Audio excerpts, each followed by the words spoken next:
ষাট লাগে। কি কয় এটা বান দেন কয়টা করে? বান না তো খালি মধ্যের বান, দুইটা তারের বান, তালি, দুইটা তারের বান মানে উপরে ডবা। উপরের ডাবা হ্যাঁ, না কয়টা দনে তাইগন 60 লাগে। না মানুষের ছাত্রী আমি নষ্ট করছি তো এই জন্য আমার হারিয়ে দনে বিসমিল্লাহির রহমানির রহিম। আসসালামু আলাইকুম। দেখছেন আমাদের গ্রামের জীবন। আজ আপনারা দেখতে পাচ্ছেন যে গ্রামের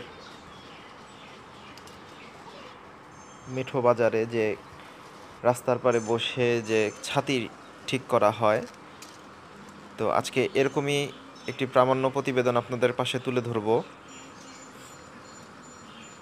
এক টেকনিশিয়ান চাচা, সে তার টুলস দিয়ে একটি নষ্ট ছাতা ঠিক করে দিচ্ছে, দেখতেই পাচ্ছেন। আমিও খুব আগ্রহের সাথে দেখছি ভিডিওটা আর ভয়েস এডিটিং করছি। তো এখানে ক্রেতা এবং বিক্রেতা দুইজন, তাদের যে পারিশ্রমিক আর এখানে যে মজুরি বলি আমরা, যেটাই বলি না কেন, সেটা তারা আগেই কাজ শুরুর আগে ঠিক করে নিয়েছে। দেখতে পাচ্ছেন টেকনিশিয়ান, সে তার হাতের দক্ষতা এবং নিপুণতার সাথে সে ছাতাটি ঠিক করছে।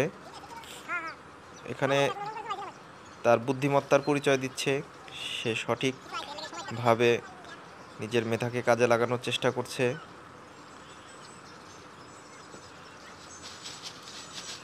এভাবেই গ্রামের পরিবেশে হাটে বাজারে যে যার কাজ মেধা তারা ব্যবহার করে তারা পরিবারের জন্য অর্থ আয় করে থাকে। দেখতে পাচ্ছেন সূচ ও সুতোর মাধ্যমে ছাতার উপরের অংশের যে ছিদ্রটা, সেটা অতিরিক্ত কাপড়ের মাধ্যমে সেলাই করা হচ্ছে।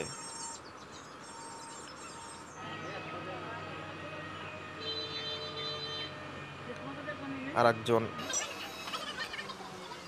কাস্টমার তার ছাতাটি দেখাচ্ছে, সম্ভবত সে এটা ঠিক করবে কিংবা ঘুরিয়ে নিয়ে যেতে পারে।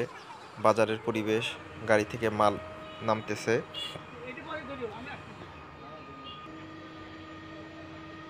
কাজ চলছে, দেখতে পাচ্ছেন কাজ শেষ পর্যায়ে চলে এসেছে।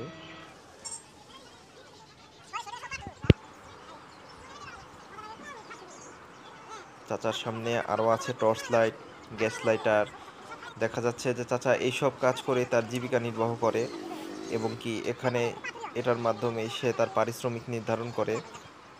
বাজারের একটি পরিবেশ, গাড়ি থেকে মাল নামানো হচ্ছে এবং কি চাচা রাস্তার পাশে বসে সে তার কাজ পরিচালনা করছে। দেখা যাচ্ছে ছাতাটির কাজ শেষ, ঠিক করা হয়ে গেছে। ক্রেতা তার ছাতাটি পেয়ে সন্তুষ্ট এবং কি সম্ভবত এখন তার পারিশ্রমিকের যেই অর্থটা সে মনে হয় পরিশোধ করবে। তো আমি যতটুকু জানি যে এখানে এই ছাতাটি ঠিক করে মূল্য নির্ধারণ করা হয় মাত্র 50 টাকা। সবাই আমার চ্যানেলটি সাপোর্ট করবেন। আমার চ্যানেলের নাম আমাদের গ্রামের জীবন।